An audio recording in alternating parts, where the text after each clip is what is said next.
students, continuing with the same topic, that is functions of commercial bank. Already we have started in this. We have done primary functions, that was accepting deposit. Now deposits they are going to accept in form of different accounts. In that we have done fixed deposit account, then we have done current account deposits, then saving account, then recurring account. So these were the few types through which bank is going to accept the deposits. Now second one is providing the credit facilities. Credit means उधार की facilities किस तरीके से देती है. An individual और businessman requires money for personal और investment purpose. ना सी इंडिविजुअल बोलो या businessman, everybody needs money. The purpose may be different. Some want for personal or some want for investment purpose. If individual is there, they want some money for the personal expenses, and if businessman is there, he wants money for the investment purpose. They borrow from bank or bank provide credit by charging rate of interest. So one option is there, if they are not having money and if they are in need of money, so bank can give them, they can borrow from the bank or bank can give them credit by charging rate of interest. ब्याज लेगी और पैसा देगी.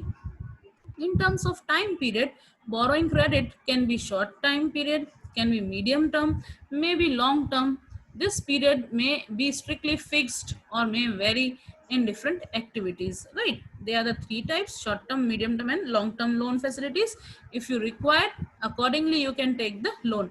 However, the short time period means for a 1 year, a period of 1 year. एक आपको loan चाहिए जो 1 साल के लिए है, so उसको आप लोग नाम दे दोगे कि we want loan for a short time period. If you want medium, so the period is fixed, that is between 1 to 5 years. If you want a long time period loan, that is more than 5 years, and it is, you can say, between 5 to 15 years loan, 15 years loan, right? Third facility the bank is giving, commercial banks are giving, is payment and withdrawal facilities. Now if you want, you can do the payments through check. You can give check to the any other persons, and bank will give money on behalf of yours if you have written the check against that particular person. And if the person wants to withdraw the money, they can also withdraw. These are the facilities that has been given by bank to the persons. A bank provides easy payment and withdrawal facilities to its customers in form of a check, withdrawal slip or draft, pay orders, ATM, credit card. So these are all the facilities which have been given to the customers by bank. So names are different. Withdrawal slip से आप लोग withdraw कर सकते हैं, check के through withdraw कर सकते हैं, ड्राफ्ट बना के विड्रॉ हो सकता है, पे ऑर्डर से आप लोग विड्रॉ कर सकते हैं. देन एटीएम से तो usually commonly used by the persons ATM facilities. Credit card के थ्रू भी आपको अगर पेमेंट्स करनी है कहीं पे, so these all are the latest facilities और the facilities with the bank is giving to a common people or their customers, we can say, right? Next one is, fourth one is credit creation. This is the most important topic, you can say. How the bank is creating credit in the market, उधार कैसे create करती है. Nice concept. Let us understand what exactly this concept says. Bank undertakes the activity of credit creation to ensure that the supply of money in the economy fulfills the demands for money. ना लोगों की जो भी demand है money की वो complete होनी चाहिए. when the supply of money has been done by the bank, bank क्या करेगी, सप्लाई देगी मनी की लोगों को अकॉर्डिंग टू देयर डिमांड. तो वो इंश्योर करती है इस तरीके से, क्रेडिट बोल सकते हैं या उधार को है वो मार्केट में क्रिएट करती है. Bank creates the money from their deposits only. अभी वो जो पैसा दे रही है, जो उधार क्रिएट करती है, वो पैसा कहाँ से लाती है, तो वो हमारी डिपॉजिट्स में से आती है. कुछ लोग डिपॉजिट दे के जाते हैं और कुछ लोग जो है वो लोन लेके जाते हैं. सो इस तरह से वो बैलेंस करती है, डिपॉजिट में से ही वो लोन देती है. When credit creation by bank increases, the supply of money increases, and when the credit creation decreases, the supply of money also decreases in the market, right students? easy. उधार अगर create करती है bank ज्यादा market में, तो supply of money क्या कर रही है, इसका मतलब दे रही है ज्यादा, राइट? और अगर वो उधार का जो है क्रिएशन कम कर रही है, इसका मतलब वो क्या कर रही है, सप्लाई ऑफ मनी जो है वो मार्केट में डिक्रीज कर रही है. No bank can lend full amount of deposits, कोई भी बैंक जितना भी डिपॉजिट आया पूरा का पूरा अमाउंट जो है मार्केट में लोन पे नहीं दे देगी. From every deposit the bank has to keep aside some proportion of money in form of cash reserve which is known as cash reserve ratio.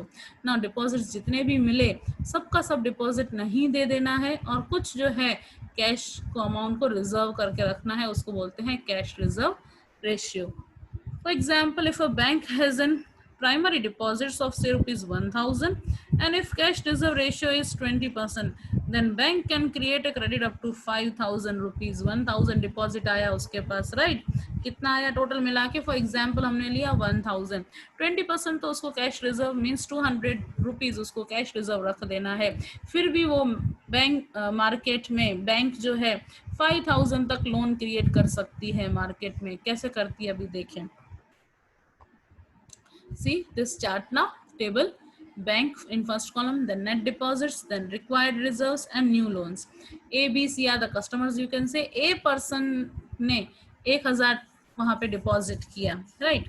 200 rupees उसको 20% रिजर्व रखने का है. 800 रुपीज उसने लोन दे दिया मार्केट में. यही 8% घूम के वापस उसको मिल जाएगा, राइट. और इसको 800 का 160 उसको साइड करके रखना होगा. 650 वो लोन अगेन वही अमाउंट, देखो 1000 ही घूमा, 800 रुपये वापस आ गए थे वो, है ना. 800 रुपीज लोन दिया और वो लोन वापस आ गया. 200 तो रिजर्व उसके पास अपने पास साइड करके रखा है. 800 भी आ गया, 200, सो 1000 का 1000 उसके पास तो सिक्योर ही है. 800 का 160 साइड कर दिया, 640 उसने लोन दे दिया. ये 640 वापस आ जाएगा उसके पास. इसमें से भी रिजर्व साइड कर देगा 20%, दैट इज 128 रुपीज. रेस्ट उसको कितना मिलेगा वापस? 512. ऐसे करके कंटिन्यूसली जो है वो चलता ही रहेगा. मीन्स 1000 का अगर हम लोग देखें इस तरह से चलता आएगा तो कितना हो जाएगा? 5000 टोटल. और रिजर्व 5000, 1000 में से 5000 तो डिपॉजिट उसने क्रिएट की. देन 200, 180, 128 करके जो साइड करता गया वो उसको 4000. लोन उसने कितना क्रिएट किया? टोटल 4000 का मार्केट में. 1000 रिजर्व मीन्स 1000 में से टोटल उसने 5000 बनाए. 1000 का 1000 तो रिजर्व ही रह गया उसके पास जितना प्रिंसिपल अमाउंट डिपॉजिट्स आए थे, राइट. और लोन क्रिएट किए 4 गुना ज्यादा बोल सकते हैं, डेट इज 4000. सिंपल एग्जांपल 1000 का लिया था. सो उसके पास तो कितनी सारी डिपॉजिट्स आती है, लैक्स इन करोड़ ऑफ रुपीज डिपॉजिट आती है. तो जस्ट इमेजिन कि लोन वो कितना क्रिएट करती है और कैसे अर्न करती है. Earning lots of money with this. ये तो एक तरह का उधार खाली डिपॉजिट्स में से क्रिएट किया गया. उसके अलावा एन नंबर ऑफ फैसिलिटीज जो देती है उसके रिलेटेड एनुअल फीस चार्ज करती है. वो चार्ज तो उसका क्या है? प्योरली प्रॉफिट ही है. सो 1000 में से 4000 लोन एंड 1000 असाइड, टोटल 5000 उसने बना दिए. टोटल 5 गुना जो है उसने पैसा इसमें से क्रिएट किया, right.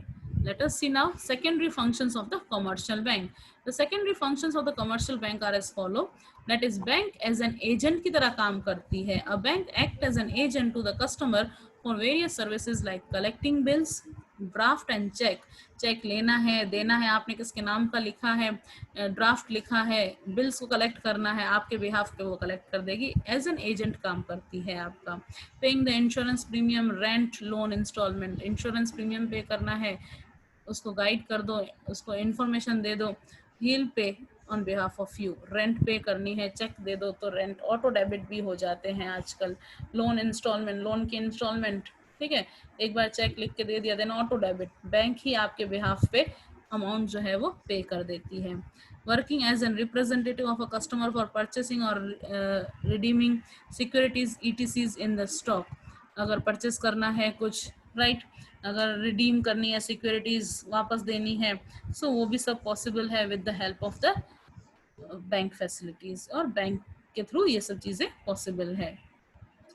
Working as an representative of a customer for purchasing and redeeming the securities, same ही है इन स्टॉक एक्सचेंज में. अगर आप जैसे स्टॉक एक्सचेंज के लिए एक अकाउंट ओपन किया जाता है, उसका अकाउंट का नाम है डीमेट अकाउंट. डीमेट अकाउंट में every day persons are either purchasing और selling the securities. Redeem means बेच देना. अगर उनको अच्छा रेट मिलता है, कम रेट में परचेस करते हैं, और रेट ज़्यादा हो जाए तो सेल कर देते हैं. So every day purchase and sale is going to be done but कौन करता है? सब बैंक के थ्रू हो जाता है, हम कैश लेके नहीं बैठते हैं, राइट? बैंक ही परचेस करती है, सेल करती है, सो लाइक एन एजेंट काम करती है। Act as an executor, administrator और trustee of an estate of a customer. Customer का एग्जीक्यूटर भी वही है, एडमिनिस्ट्रेशन भी वही है, ट्रस्टी भी वही है, गार्डियंस भी वही है, मीन्स एक तरह का अच्छी तरह से काम करती है on behalf of the person if we are having an account in that particular bank, so they are giving all this facilities और they are working for us, right? Now last one is secondary function. First we have done two functions are there. First they are working as an agent, and second one is providing the various facilities with the changing times. The time changes, time needs according to the need of an hour, they are giving the facilities. जैसे हम लोग बोल सकते हैं at present अभी due to corona effect what it is going, the persons are doing what, electronic payments, digital payments, है ना, cash बोलते हैं नहीं लेंगे, डिजिटल अकाउंट में ट्रांसफर कर दो सीधा ही। सो फोन पे, Google Pay, they have started, so according to the need of an hour they give the software, they give the facilities to the customers, right? So कितना एक्टिव है bank, time के हिसाब से various facilities भी लेके आता है, no doubt they are taking the fees for that, but still they are giving the latest facilities to the customers. There is a continuous and the diversification of the functions, activities and services of the bank. Diversification means बहुत सारे different activities और services bank में आ जाती है। continuous, हाँ, continuously हमने देखेंगे, ऐसा नहीं कि आज change आया फिर 6 महीने के बाद आएगा, नहीं, every month, every 6 months you can say, sorry, every month, every 14 days we are getting some new thing, app आ जाएगा, app में सब कुछ आ जाएगा, update आ जाएगा, so like this way they are giving what, they are giving the latest facilities to the customers. In present time, electronic transfer of money from account to of one customer to that of then another customer of a bank is done through facilities like NEFT, that is National Electronic Fund Transfer, और RTGS, इसके through transfer करना है तो हम लोग easily जो है payments एक दूसरे के अकाउंट में ट्रांसफर करते हैं, आरटीजीएस करते हैं, राइट? सो इन दोनों का फुल फॉर्म आ सकता है, these both are the facilities according to the changing time, latest facilities हैं जो बैंक है प्रोवाइड कर रही है, वो है नेफ्ट एंड आरटीजीएस। दोनों का फुल फॉर्म नेफ्ट का है national electronic fund transfer, national level पे, राइट? इलेक्ट्रॉनिक मीडियम से हम लोग फंड ट्रांसफर कर रहे हैं, और आरटीजीएस है real time cross settlements. Then both these are the possible because of the core banking. Banking system कैसा हो गया है आजकल, कोर बैंकिंग हो गया है, तो हम ये कर सकते हैं नेशनल लेवल पे easily transfer an amount from one bank to another bank within a clicks, and that apps are also very user friendly, right? अभी what is core, what does core mean? Central online real time exchange है, central level पे online process पे real time exchange हम लोग बोल सकते हैं, exchange process possible हो रहा है, किसकी वजह से? वो भी कोर बैंकिंग की वजह से, right students?